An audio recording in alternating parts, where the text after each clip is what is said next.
Jinni qabu mucaan kun naa jalina azabane jechuudha. Abdii isin gaafadha. Mucaan kun fayyaa dheessee kennu natti qaraayee dhaban waa tokko nageessan jiru. Garuu Gure amma babaati loltuun kana wal loltan kana eda wallahi bakka nu silaa buna dhuynu hunda deeme hundi keessanuu Ahmadiin bira deemaa jedhee karabbinatti argu qofa dubbadha laala. Hundi keessanuu Ahmadiin bira deemaa taaftaaf godhaadhee telefoona guurannee taaftaaf godhaa. tiktokii na ilaa gubate dhaan jedhanii natti minaa. Kanaafuu namni si duuba simaa yaada. Ati amma tasgabbooftee ta Mubaarakin bira jirtu saataatu talafa jirtu saataatu namni asirra jirullee si gargaaru warra asirra jiru kun haadha faate warra ati argitu kun amma warra gurgurdaa. Anamma kan naasu Suuta jettee na gargaara addaa soddaa wajjin. Na gargaara naani attamitti nu wajjin taa'ee gagaa waa'ee gargaarsa himata rakkadhee deemataa mucaa marataa sammuu isaa walnaanuu qabnaa mundi baay'een. Na wajjin akkam jettan beekta. Nu wajjin jiraata. Anamma mataan hin jiraame kun marataa oo doktori naan jedhe na wal'aani bakka. Laambee Abdii Hussein gaafadhaame kan marataa dhalatee Abdii Hussein gaafadhaa. Abdii Hussein sheekanatti fidee na qaraasee naani jinniin na keessa dhabamte jennaan maal jedhanii duraan boo waaraa kuftee turtee sheexanas dheebee. Ina jena sheki. Nageoda Abdii Hussein gaafadhaa fidaati. Maaliif uummanni kun shakkee miira keessa galee jinni illee qabu sammuun kooti illee nagaadha. Biriin borsaa kooti dhabamuudha. Biriin borsaan kun qulqullaa'uudha. Kan namni na jibbe kan namni maraataadha waamee kanaa jedhe. Garuu kana gochuudhaaf immoo isin waliin mari'achuu qabdan. Ahmadiin ati callisimee namni si waan jedhu si naa jedhu zim jedhi nuti qabadhu callisi. Namni haa murteessu zim jedhi nuti qabadhu callisi. Inanillee wanta kitti jechuu barbaadu ka barbaade si haa arabsu ka barbaade waan barbaade si haa godhu ati qarqaaramuu bichaa fedhe habiibi. Namni si haa qarqaaru jedhu mucaan akkamitti hubataa namni isa jibbee waa dubbatuuf hin jiru mucaan I think wallahi baay'ee ulfaata. Yaani doktora Atliizun ta'e moo hin taaneef mucaa. Anamma yaadni doktoraa kun naa ta'eera akka kiyya yaadni doktoraa kun naa ta'eera. Osoo geemii irra deebanii qabaniif malee qarqaarsa akkanatti nullee Akka akka fakkeenyatti kaasnaa bifachu mooraalii akka horatuuf. Ani amma argitu kun silkiin irra cufa laali. As laali akkatti silkiin irra cufu. As laali kun irra cufa laal silkii akkatti irra cufu. Ankan jedhu tiktokii kan komaandaatti guddan akka miliyoona sadii biliyoona afur bu'uun beektaa miti tiktokii kan komaandaatti guddan dhaabboodha garbummaa Oromoo keessaa baastodhe addubaayee irratti jechuudha. Mee tokkoon kan keessan dhageeffadhaa mee tokkoon kan keessan jechuudha ana qoyaas rakkoon qabu amma marmajjaa qaama murteessanii ilaaltan booda isin dhiba. Yaa marmajjaa kaayi marmajjaa ati keeti kaa'u. Isin dhiba. Ahmadiin ati ofii keeti marmajjaa kaayi.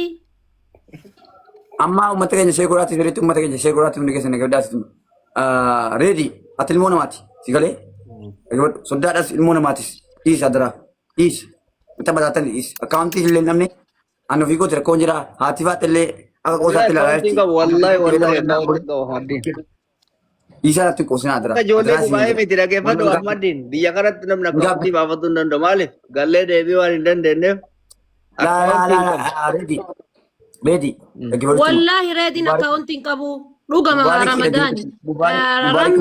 Rammee jedha Ahmadiin dhagayi. Wannooni dhageeffadhu Ahmadiini.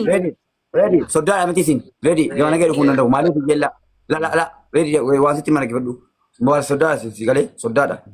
Soddaa kabajuun wama jiru mana keenya. Maa afaan keettan kan onni afaan keettaniif. Amma wanti hin jedhu uummata keenya sheekuraati rakkoo cimaadha. Namni biraa Ramadaan Mubaarakitti galchitaa akkaawuntii kee fidii maxxansi uummanni kun ati abbaadhas galee rakkoo wankooti illee hin beekte waan keessa jiru illee hin beekte uummanni kun warri rabbii jecha jaallatu warreen kana jiran warreen Ameerikaa jiranus dhufanii waa tokko dubbatan. Isaa kan afaan hin kaayinaa haasa'u. Maal nagatu bigooti du'i di barbaadaniin ana utuu na kurifachiiftan ruwiina keessaa baasuu baataniitu uummata keenya adaraa oromummaa isin jedha bormanaa habiibaadhaan naan salphattu. Mubaarak akka mana kana dhufu hin jiru maaliif soddaadha waan ta'eef soddaa immoo kabaju gooma jiru dhageeffadhaa itti. Lolli jira. Waliin lolli. No, indufa. Reef yuras ture bar. Indufa. Mubaarakii Dubaay keessa jiru maaliif mucaan kun rakkataa jedha uummanni baay'een jechuudha maaliif inni ofii yeellaa jechuudha maaliif ani Mubaarakii irratti uummanni na argisiisanii uummanni kanaan duratti na argisiisanii xalaata guddaa ta'an jirre inni hin beeku san garaa keessaa waan qabne hin beeku Mubaarakii. Akkana maaleffatutti maaliif waan an jedheedha. Kimiyatti qabataa ture. Ani immoo nama rakkatee waan nyaatu bee bakkeetti rakkataa ture beektan. Maaliin nan gargaarsifne jedhaa tiktookan irratti qubanii guyyaa tokko birrii 200 naannoo Mubaarakiin arrabsinan jedhaa turan. Ani waa dhabeen jechuudha borsaa keessaa qullaa ta'in jechuudha. Gaafa kana Mubaarakiin fuudhee suuraa isaa deebisee raggataa ture. Nama 5,000 nama 6,000 irratti. Mati birrii waan hin nyaadhe dhuguu birrii argadhe jechuudha. Garuu addaanii bootan buluu qabu furmaatan qabu geemii kana haadha baatee gaaruu naa qabdi. Birrii miliyoona 2 miliyoona 3 buuna naan jedhan ijoolleen jechuudha. Gaafa kana hoo yeroo geemii kana riippoortiin itti godhan irratti gumatti fituuf jechuudha akkan gadi been taphan. Maaliif waan beekanuuf. Bara amma Mubaarak ka gaafii sitti ta'u maali beektaa reedii akkaawunti isaa isaanii sa'aatii geemii isaatiitti maa irra guban. Shiratti godhan. Riippoortiin itti godhan hundi jedha jechuudha. Maaliif isin gasii asii liqeessu goba qase mucaan kun hidhasoo asii suufa naa baqese suufa jarii torban tokko waggaa tokko ayyaa kaatti suufa naatti jijjiira jechuudha. Agaatti namiti an ofii gootti dhume. Qadhatee bar. Maal mana maatii. Harka isaa lukallee itti agarsiisi luka. Haadha baate dhiis mudii alaa reekoordichi. Manni kun miidiyaa hootee nama deemaa ati gadda waan ta'an hawwisiiftee talaateen na tursiiftee saamtaa jechuudhaan itti saamtaa gadi bee waa hundee. Waraabanii. Ustaan akkanatti naan miidiyaa dhaabbatee beekanii si qarsheenaan ana nama rakkataa bootan bulu barbaadu mana hidhaa yoo nageenyisi maal isinuyyuu nan dhiisaa an waraqaa nama qabu akkamitti na isiftuu jedhee loleennaan jechuudha dhiisanii badanii saamtaa jechuudha. Dhiis waan hafanii namni miidiyaa dhaabbatee bulu.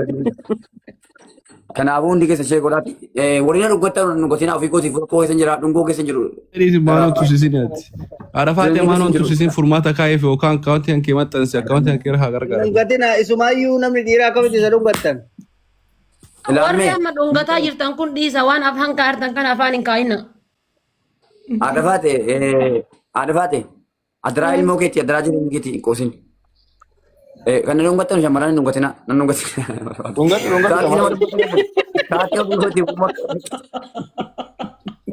Rakkinni borsaan asii jiru iyyii isin dhungoodhaaf hedduu an dhungoodhuma jedhaadhaam dhufa kaadhee gadi baanaa uuma qabeenya abbaa baatiraadii wayina tiriitanii mitiire baalee qabeenyaa wayitii miti borsaa waan qoqqollaa kaartoon irra fadhee bakkee buleem wallaahi.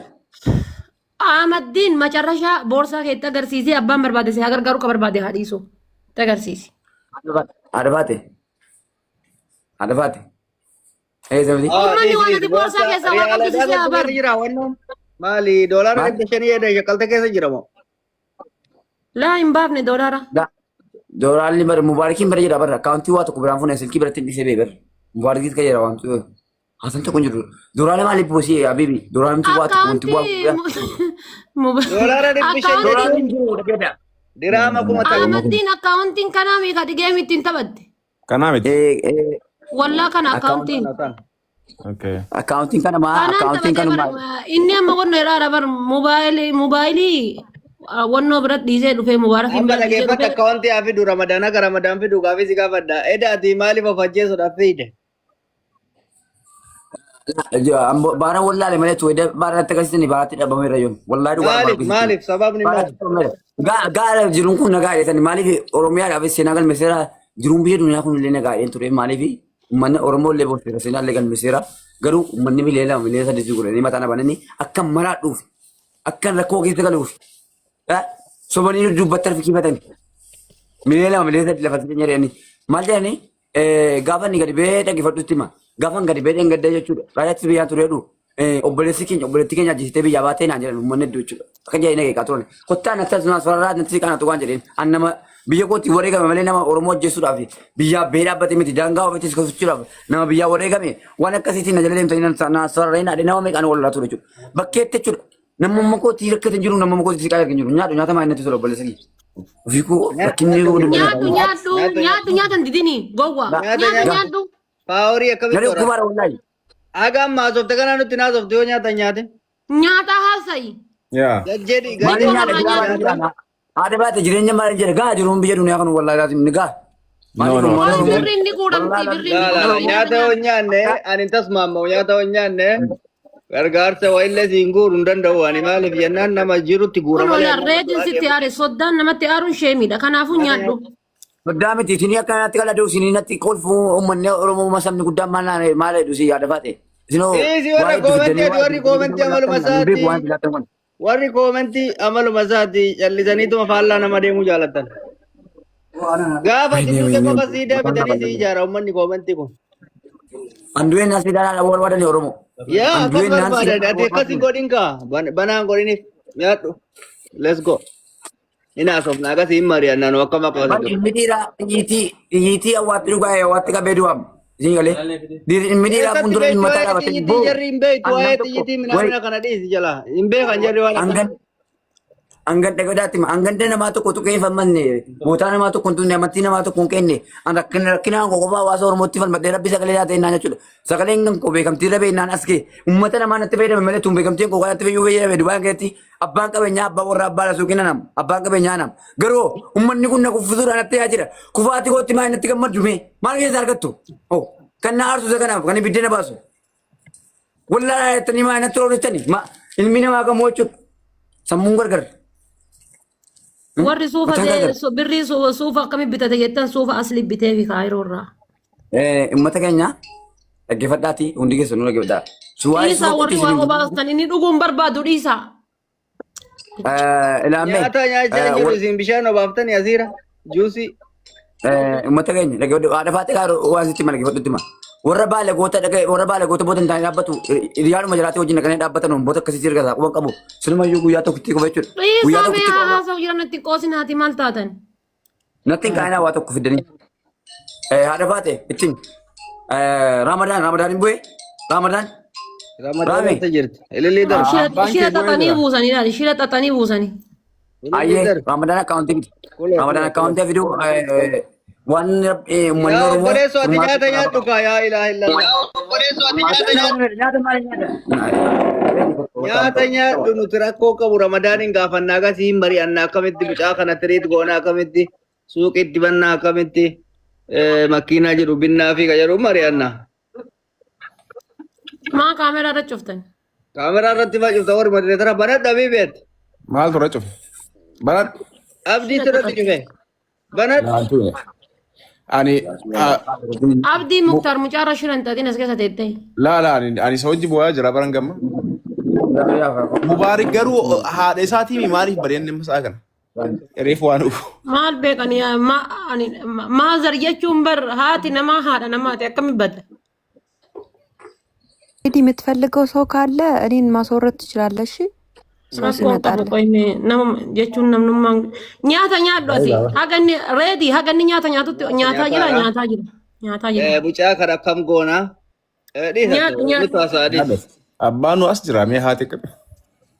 Abbaan dhufe haati Ramadaan abbaa jiraattee as jirtaa jeneraalus mee bilaak minaa dhafaatee as jirra. Mucaan kun mooraalii barbaadaadha. Mooraalii cabeera already. reedi haati haga dhuftutti homaan dubbannu haadha fidaa. Ekkoo maaliif finfinneedha kana gaafatu barbaadna biree wannoo rammeefa.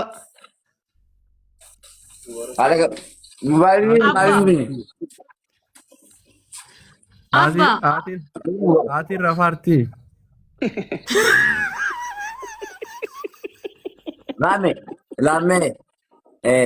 Raame ati abbaadha beektaa? Abbaadha raameeti. Walitti hima. Abbaadha akka abbaadha. Asli welcome. ጉድ ናይት Ramadan. Galatoom ulfaadha akka Oromoo tokkotti. Galatoom ulfaadha. Gobaan ammaa keessan bare. Asliin dhufee deemi kasuufa bitee dhufe. Koi asliin dhufe asliin. Nagaatti hin deema nan deema nagaatti. Wallaahi furmaata waan keessa nu barbaadu waan. Kennasitti har'a wallaahi. Ajandaan anna barbaadan silaa yoo warri gaaroo Obboleessu maal ajandaa reefillee akkanuma ture namni kanuma ture nuti ajandaa waan nu dabalte tokko hin jiru.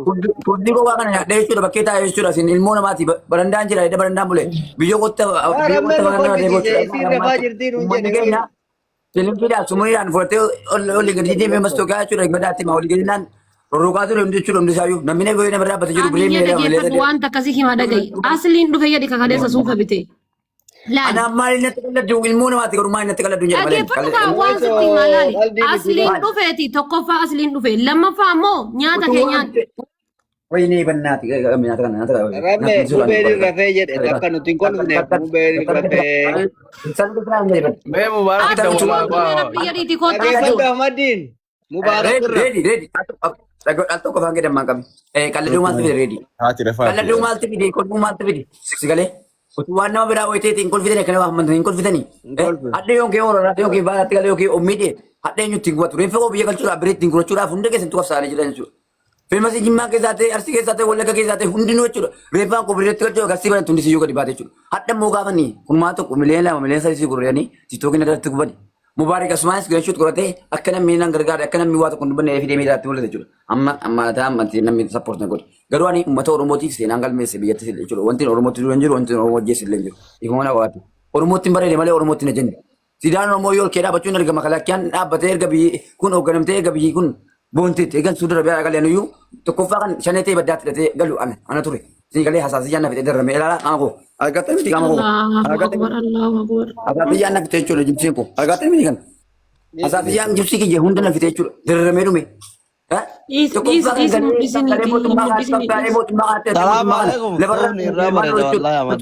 Waalaikum salam warahmatullahi. Sodaa dhagee odaatti ma waa kana. Afaan kee dammaan qabe asli mediisi.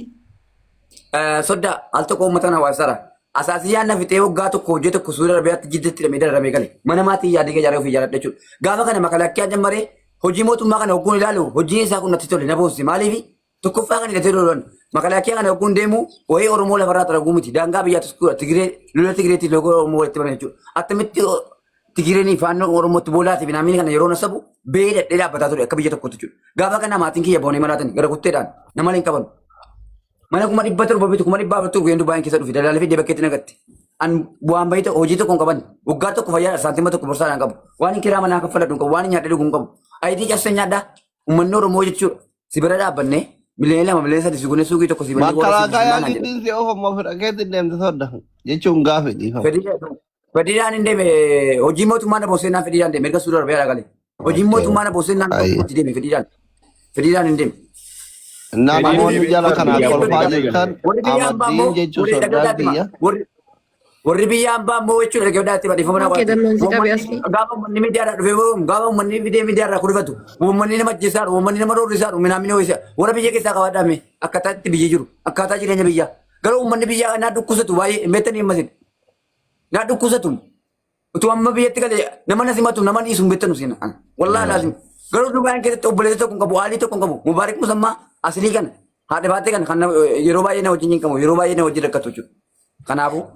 Amma wanti jedhu gara fuulmaa tokko itti deemaati sodaa. Iskabajaa keessaniif hin talu malee edda bakkeen bulee kartoonaa fadhee wallaahi. Bara ijoolleen natti himanii soddaan kee makiinaa jalaa kee makiinaa keessa utaalee makiinaa jalatti darbeera.